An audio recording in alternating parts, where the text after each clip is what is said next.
Il y a quelque chose que presque personne ne vous dit sur la manifestation. Quelque chose que les livres de développement personnel effleurent à peine, que les coachs motivationnels contournent prudemment, et que même les thérapeutes les plus expérimentés hésitent à nommer clairement. Ce quelque chose, c'est une vérité qui dérange, une vérité qui se cache sous la surface lisse de votre quotidien, comme une racine profonde dessous, un sol qui semble parfaitement tranquille. Et cette vérité, il ne va pas vous la révéler tout de suite. Pas encore, parce qu'avant de pouvoir la comprendre vraiment, avant que cette révélation atterrisse dans la bonne couche de votre conscience, il y a quelque chose d'autre à traverser ensemble, quelque chose de plus immédiat, quelque chose que vous ressentez peut-être en ce moment même. Pensez à ce matin, ou à hier matin, ou à tous ces matins qui se ressemblent avec une précision presque cruelle. Le réveil qui sonne, et avant même que vos pieds touchent le sol, quelque chose en vous s'est déjà contracté. Une légère tension dans la poitrine, une pensée rapide sur ce qui attend, sur ce qui n'est pas réglé, sur ce qui aurait dû être fait hier, et vous vous levez, et vous faites du café, et vous regardez votre téléphone. Et le monde s'engouffre en vous avant que vous ayez eu le temps de vous rappeler qui vous êtes, avant que vous ayez eu le temps de respirer une seule fois en pleine conscience. C'est effrayant, ce rythme, non pas parce qu'il est violent, mais parce qu'il est silencieux, parce qu'il ne ressemble à rien de dramatique. La vie file. Elle file à une vitesse qui coupe le souffle si on y prête vraiment attention. Et la plupart du temps, on ne lui prête pas attention. On regarde le calendrier s'effeuiller comme on regarde une forêt depuis une voiture lancée à pleine vitesse. On voit les arbres défiler, mais on ne sent jamais l'odeur des feuilles. On n'entend jamais le silence entre les branches. Et quelque part, dans un coin discret de votre être, il y a une voix qui ne crie pas, une voix qui murmure. Et cette voix dit quelque chose comme « Est-ce vraiment ça, ma vie? Est-ce que c'est pour ça que je suis là ?» Cette voix, elle n'est pas le problème. Cette voix est peut-être la chose la plus précieuse que vous possédiez. Il avait 52 ans. Cadre dans une entreprise de logistique, père de 2 adolescents, mari depuis 23 ans. De l'extérieur, il avait tout. Une maison bien entretenue dans une ville de province tranquille, un salaire stable, des vacances planifiées. Lors d'une consultation, il s'est assis en face de lui et il a regardé ses mains un long moment avant de parler. Puis il a dit, d'une voix qui ne tremblait pas mais qui portait le poids de toutes les années, « Je suis fatigué d'une façon que le sommeil ne guérit plus. » Cette phrase, qu'est-ce cette phrase résume quelque chose d'essentiel sur l'époque dans laquelle nous vivons. La fatigue dont il parlait n'était pas physique, c'était une fatigue d'âme. Une fatigue de s'être si longtemps adapté, contenu, performé. Une fatigue d'avoir vécu en surface alors que quelque chose en lui voulait plonger. Et ce qui est remarquable, cliniquement et humainement remarquable, c'est que cet homme ne savait pas qu'il souffrait. Bueno, mieux encore, il savait qu'il souffrait, mais il ne savait pas à quel point. Il avait appris à fonctionner avec sa douleur comme on apprend à marcher avec une chaussure trop serrée. On oublie que le pied devrait être libre. C'est ce mécanisme qu'il faut comprendre ensemble aujourd'hui. Et avant de pouvoir l'expliquer vraiment, avant d'arriver au cœur de ce que la science du bien-être et la sagesse de l'univers ont à nous apprendre sur la manifestation consciente, il faut d'abord nommer quelque chose de plus fondamental. Il faut nommer ce qui se passe quand on vit déconnecté de soi pendant trop longtemps. Pas pour faire peur, mais parce que la clarté est la première forme de compassion. Si ce que vous entendez résonne en vous, si quelque chose dans ces mots touche une corde que vous avez peut-être laissée silencieuse depuis trop longtemps, alors ce que vous pouvez faire maintenant, la chose la plus simple et la plus belle, c'est de vous abonner à cette chaîne. Parce que ce que nous construisons ici ensemble, c'est un espace de silence fertile, de vérité douce et de transformation profonde. Et si vous voulez partager ce que vous ressentez, si vous voulez laisser une trace de votre présence ici, écrivez-le dans les commentaires. Même un seul mot. Même juste « je suis là ». Parce que se reconnaître dans la vérité d'une autre personne, c'est déjà le début de la guérison. Revenons maintenant à cet homme. Parce que son histoire n'est pas finie. Et parce que ce qui s'est passé à l'intérieur de lui, invisible à tous ceux qui le connaissaient est précisément le cœur de ce dont nous avons besoin de parler. Sa femme, lors d'une séance de couple, quelques semaines plus tard, a dit quelque chose qui l'a arrêté net. Elle a dit, les yeux posés sur lui avec une douceur épuisée. « Tu es là, mais tu n'es pas là. Et ça fait des années que j'attends que tu reviennes. » Elle n'accusait pas, elle constatait. Comme on constate que l'eau d'un étang s'est lentement retirée sans qu'on sache exactement quand cela a commencé. C'est ça, la déconnexion existentielle. Ce n'est pas une crise spectaculaire, ce n'est pas un effondrement dramatique, c'est un retrait progressif, millimètre par millimètre, de sa propre présence. C'est devenir un fantôme dans sa propre vie, sourire aux bonnes occasions, dire les bonnes choses, traverser les bons rituels, mais quelque part derrière les yeux, il y a une absence, une salle vide où il devrait y avoir de la lumière. Et voici ce que la recherche clinique nous dit, avec une clarté qui devrait nous arrêter. Les études en neurosciences affectives, notamment les travaux de Richard Davidson à l'Université du Wisconsin, montrent que lorsque le cerveau est maintenu dans un état chronique de stress et d'activation de l'amygdale, c'est-à-dire ce petit noyau cérébral qui est notre système d'alarme primitif, il commence littéralement à éteindre les circuits de la joie, de la connexion et de la créativité. Le cortex préfrontal, siège de notre humanité la plus haute, notre capacité à rêver, à émerger de manière nuancée, à percevoir la beauté, se déconnecte progressivement et on commence à vivre dans la réactivité permanente, dans l'automatisme, dans le pilote automatique. Le pilote automatique. Voilà une image qu'il faut tenir un instant. Imaginez un avion qui traverse un ciel d'une beauté absolue, des montagnes enneigées en dessous, un coucher de soleil d'un orange impossible à droite et personne dans le cockpit pour regarder. La machine avance, elle fonctionne. Mais personne n'est là pour vivre le voyage. C'est ce qui se passe pour des millions de personnes chaque jour. Et c'est ce qui s'est passé pour cet homme aux mains fatiguées, dans son bureau propre, dans sa maison bien rangée, dans sa vie soigneusement organisée. Mais voilà où ça devient vraiment inquiétant. Et il faut avoir le courage de le dire clairement. Parce que ce n'est pas seulement votre voyage personnel qui est affecté quand vous vivez dans cet état de déconnexion chronique. Ce n'est pas seulement votre propre ciel que vous cessez de voir. Quand vous vivez dans l'anxiété non résolue, dans la tension permanente, dans cette fatigue d'âme que portait cet homme, vous devenez, sans le vouloir, une source de pollution émotionnelle pour ceux que vous aimez le plus. Mieux dire, vous irriguez votre entourage avec l'eau de vos peurs non traitées. Et les racines de vos enfants, de votre partenaire, de vos proches, boivent cette eau, sans le savoir, sans que vous le vouliez. Les études sur la transmission intergénérationnelle du stress, notamment les recherches sur l'épigénétique publiées dans des revues comme Nature Neuroscience, nous montrent quelque chose de bouleversant. Les schémas émotionnels non résolus ne restent pas en nous. Ils se propagent, ils s'impriment.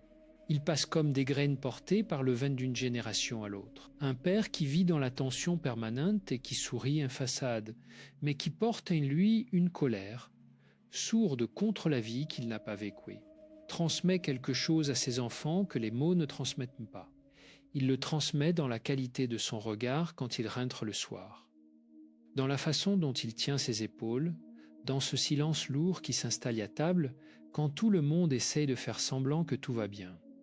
Et les enfants, qui sont les sismographes les plus sensibles de l'atmosphère familiale, enregistrent tout. Ils apprennent que l'amour est conditionnel, que la vie est épuisante, que le bonheur est quelque chose qui arrive aux autres. Et ils portent ça.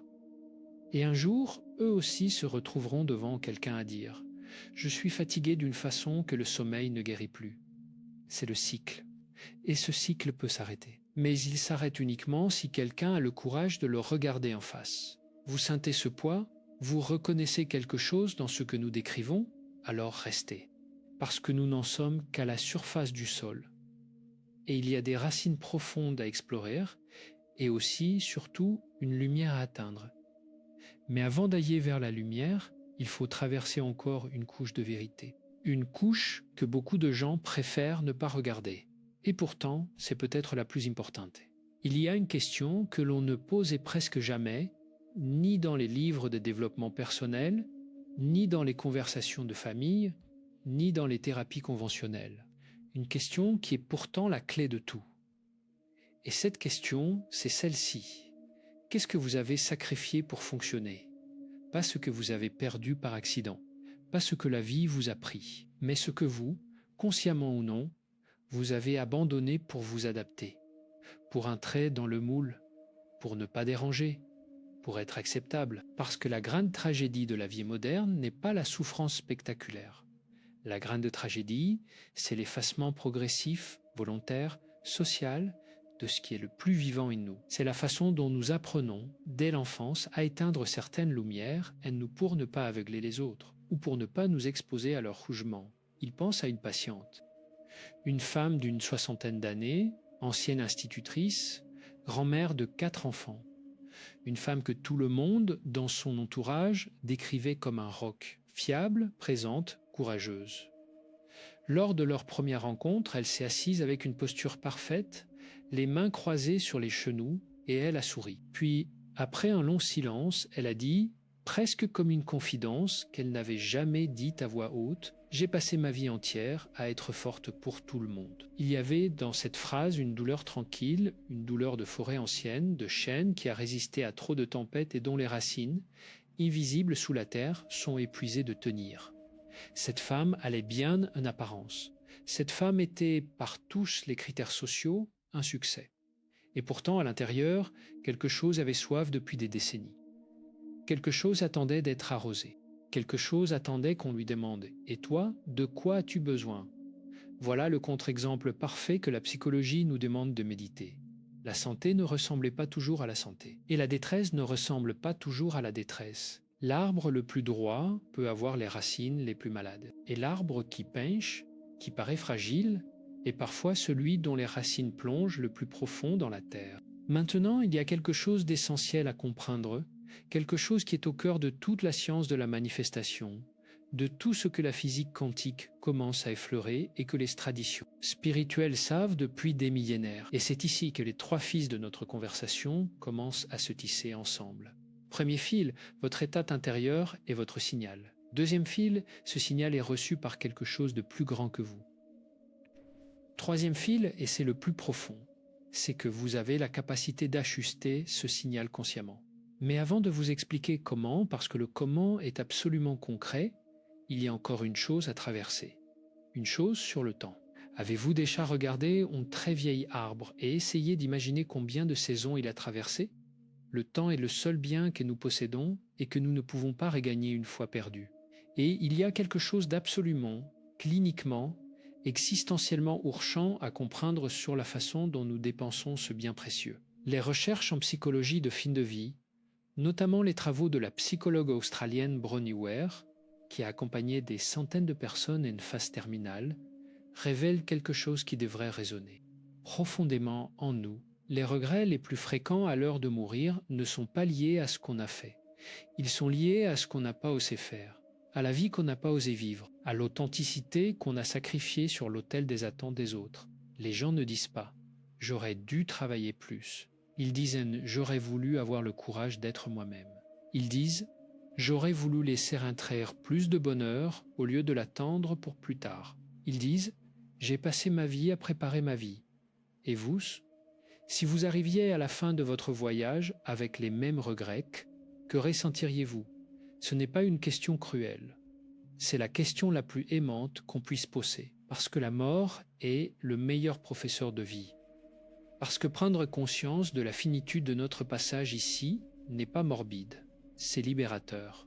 C'est ce qui transforme chaque matin en une invitation plutôt qu'en une obligation. Et si vous continuez à vivre comme vous avez peut-être vécu jusqu'ici, dans la tension, dans l'automatisme, remettant à plus tard votre propre floraison, alors vous risquez quelque chose de terrible. Vous risquez d'arriver à la dernière page de votre histoire et de réaliser que vous n'avez jamais vraiment écrit, que vous avez passé votre vie à corriger les brouillons des autres, à vous plier aux structures imposées et que les pages les plus belles, les plus vivantes, les plus lumineuses de votre existence sont restées vierges. Vierges, blanches, silencieuses. Et ce n'est pas seulement votre histoire qui restera inachevée. C'est celle de tous ceux qui avaient besoin de vous dans votre plénitude. Votre enfant qui avait besoin de voir un parent rayonnant. Votre partenaire qui attendait de rencontrer la version entière de vous. les personnes que vous auriez pu inspirer, simplement en vivant votre vérité. Voilà le vrai coup de la déconnexion. Voilà la vraie urgence. Si, il sait que ces mots peuvent PCR. Il sait que cette partie de la conversation n'est pas confortable. Mais la médecine la plus efficace n'est pas toujours la plus douce au goût. Et la compassion véritable, c'est parfois dire clairement ce qu'on préférerait taire. Et maintenant, parce que le diagnostic sans traitement est une cruauté, parce que nommer la blessure sans offrir la guérison serait une violence, voici ce que nous avons tous besoin d'entendre. Voici les clés, les vraies, les simples, les profondes, le premier chemin vers la manifestation consciente et vers la récupération de votre pleine puissance de vie, c'est ce qu'il appelle le retour au corps présent. Pas la méditation telle qu'on la fantasme, assis un lotus sur un coussin, dans une pièce parfaitement silencieuse. Non. La présence réelle, la présence guérissante, c'est quelque chose de beaucoup plus humble et de beaucoup plus accessible. C'est le fait de sentir le sol sous vos pieds quand vous marchez. C'est le fait d'entendre vraiment le son de l'eau qui coule quand vous vous lavez les mains. C'est le fait de remarquer la texture de l'air dans vos poumons, sa fraîcheur ou sa chaleur, pendant les 30 secondes qui suivent votre réveil, avant que le téléphone, avant que la journée, avant que le monde. S'engouffrez-vous.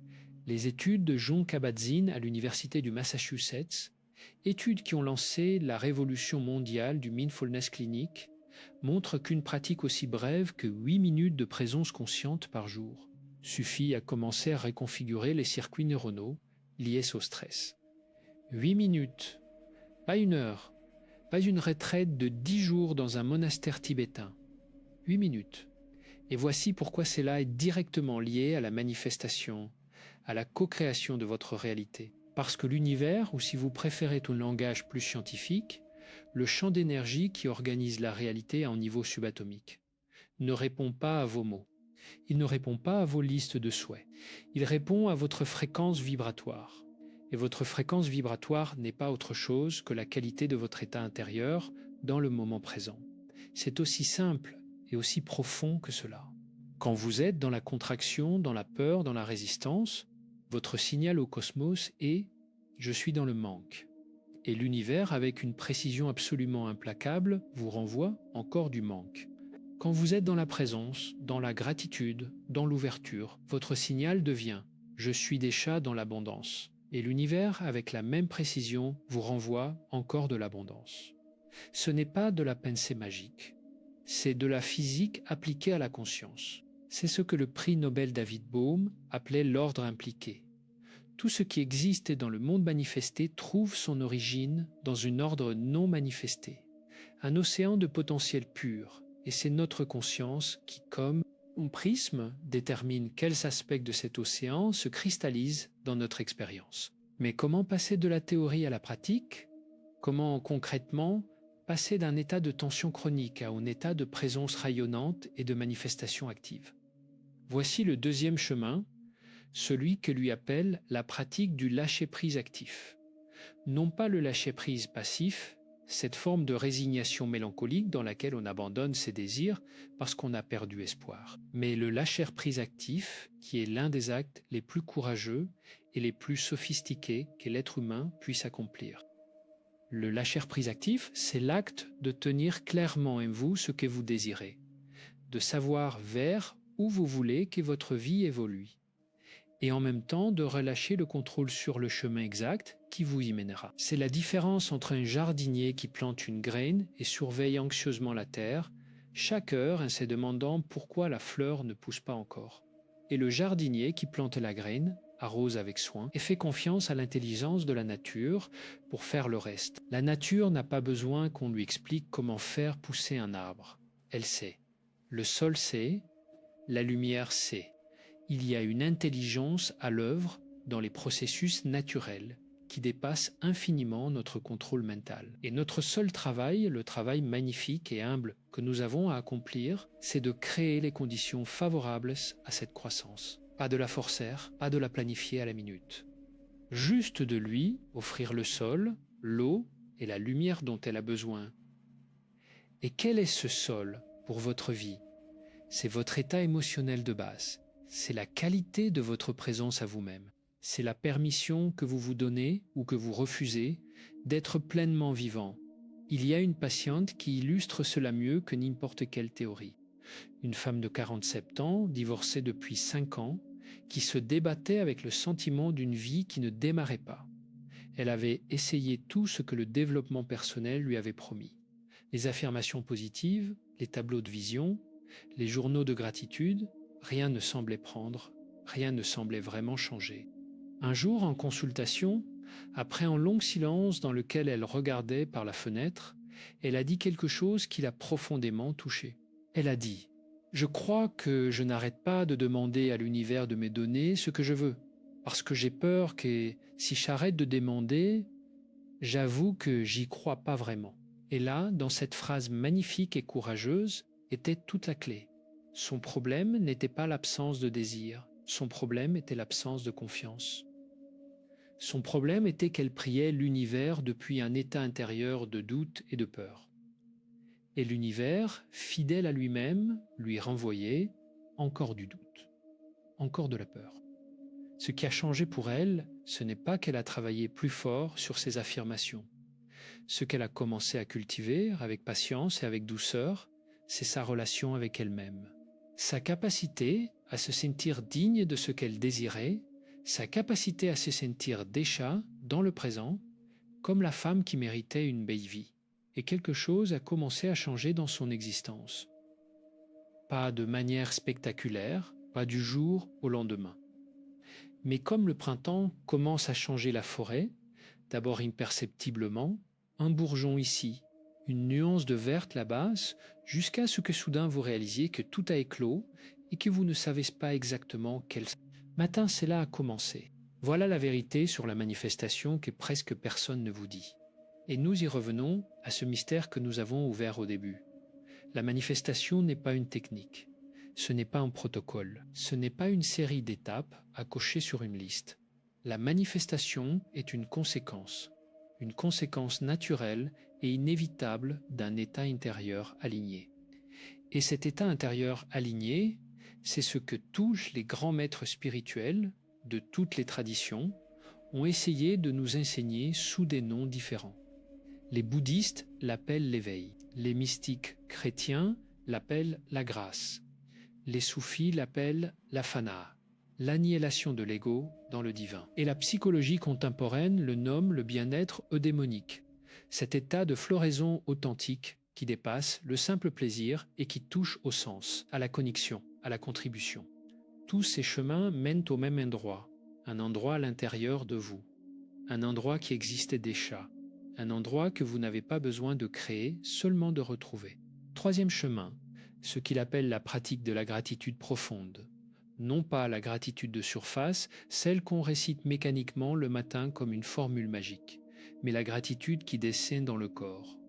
La gratitude qui s'attarde. La gratitude qui prend le temps de vraiment sentir. Voici comment elle se pratique. Chaque soir, avant de dormir, prenez 2 ou 3 minutes, pas plus. Fermez les yeux, respirez lentement et cherchez dans votre journée, même si elle a été difficile, même si elle a été banale, même si elle a été douloureuse, un seul moment où quelque chose vous a été donné.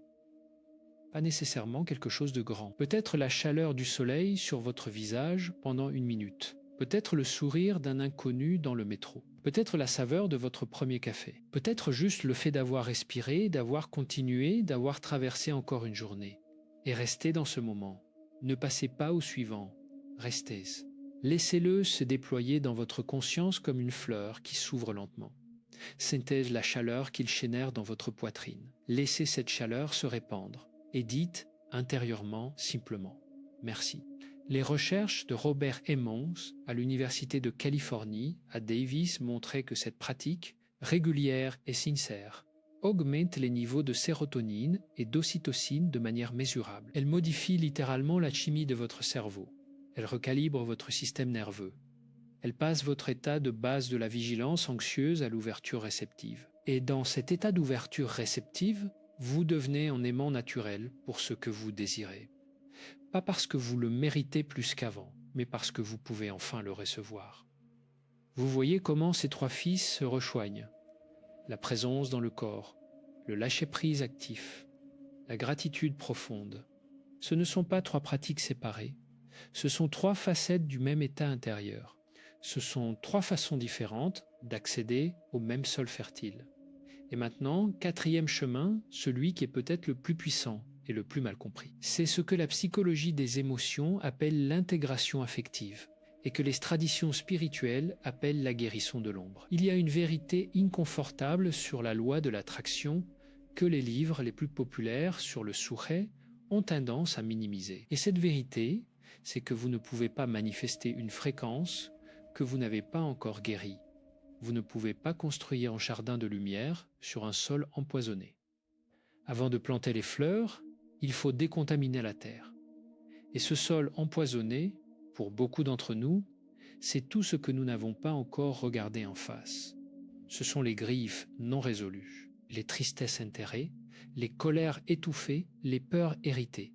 Toute la partie de notre histoire émotionnelle que nous avons préféré mettre dans des boîtes fermées et pousser dans les coins sombres de notre psyché. Carl Jung l'a formulé avec une précision qui n'a pas pris une ride. Ce à quoi on résiste persiste, et ce qu'on n'intègre pas nous gouverne.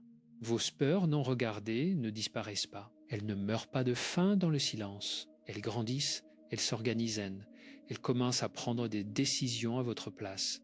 Elles choisissent vos partenaires, vos réactions, vos limites, vos sabotages. Elles sont les marionnettistes invisibles de votre vie consciente. Et voici l'acte de courage absolument fondamental que la manifestation consciente requiert. Il faut se retourner vers ses propres sombres. Il faut les regarder. Pas pour s'y noyer, pas pour les laisser vous envahir, mais pour leur dire « Je te vois, tu fais partie de moi, et je n'ai plus peur de toi ». Comment faire cela concrètement? Par l'écriture émotionnelle non censurée, par la thérapie, si c'est possible et accessible, par la contemplation régulière de vos propres réactions les plus intenses et les utilisant comme des boussoles vers ce qui demande encore votre attention intérieure. Par le dialogue avec un ami de confiance qui sait écouter sans juger, par la méditation sur les scores, en portant l'attention sur les ondes de tension physique et en leur demandant, avec douceur, ce qu'elles portent. Cette intégration n'est pas un chemin facile. C'est même parfois le chemin le plus difficile que l'on puisse choisir. Mais c'est celui qui libère. Et cette libération est réelle, mesurable, transformatrice. Elle change la qualité de votre présence. Elle change la façon dont les gens vous perçoivent. Elle change littéralement les événements et les opportunités qui commencent à se présenter dans votre vie. Parce que quand vous n'avez plus rien à cacher de vous-même, votre énergie cesse d'être divisée.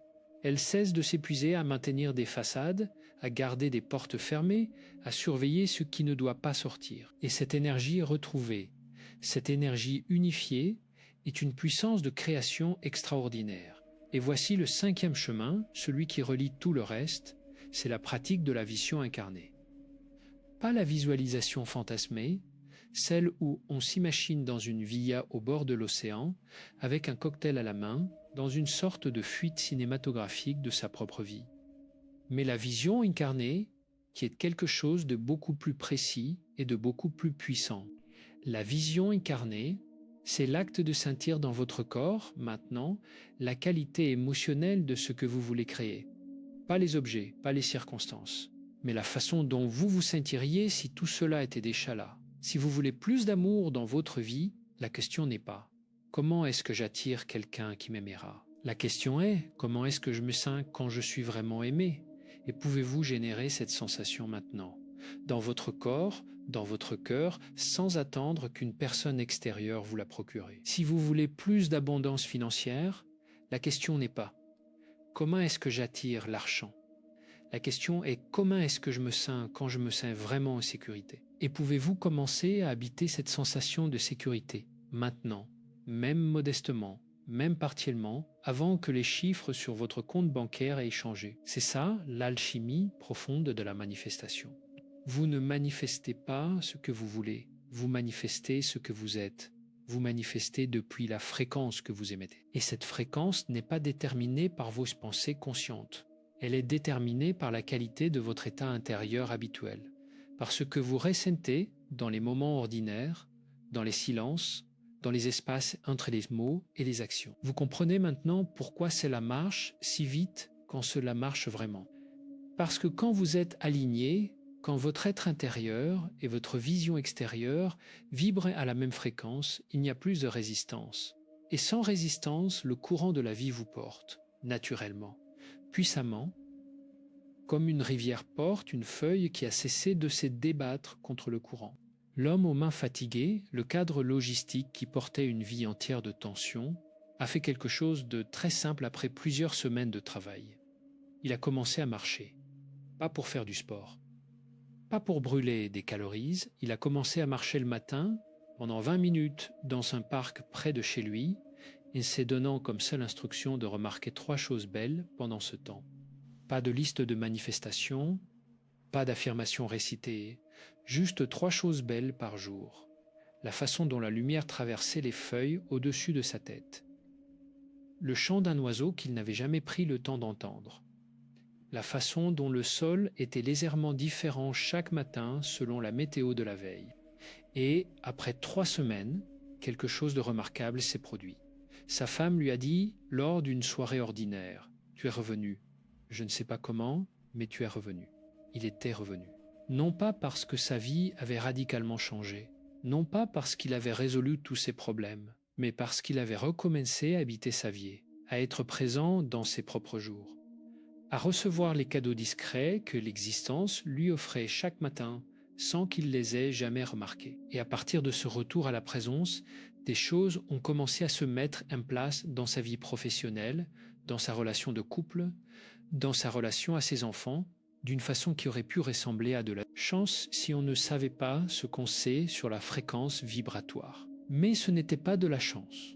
C'était le résultat direct de son changement d'état intérieur, parce que les gens autour de lui ont commencé à le percevoir différemment, parce que les opportunités qui avaient toujours été là, mais qu'il ne pouvait pas voir depuis son cockpit fermé de stress, sont devenues visibles.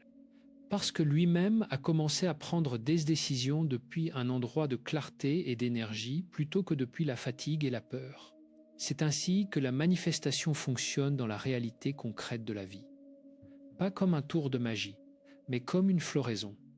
Lente d'abord, presque imperceptible, puis à un moment qui surprend toujours, soudaine et abondante. Et vous, où en êtes-vous dans ce voyage? Voici ce que je vous invite à faire dès aujourd'hui. Pas demain. Pas la semaine prochaine. Aujourd'hui, avant la fin de cette journée, trouvez 5 minutes, juste 5 minutes dans un endroit où vous pouvez être seul et tranquille. Et posez-vous cette question.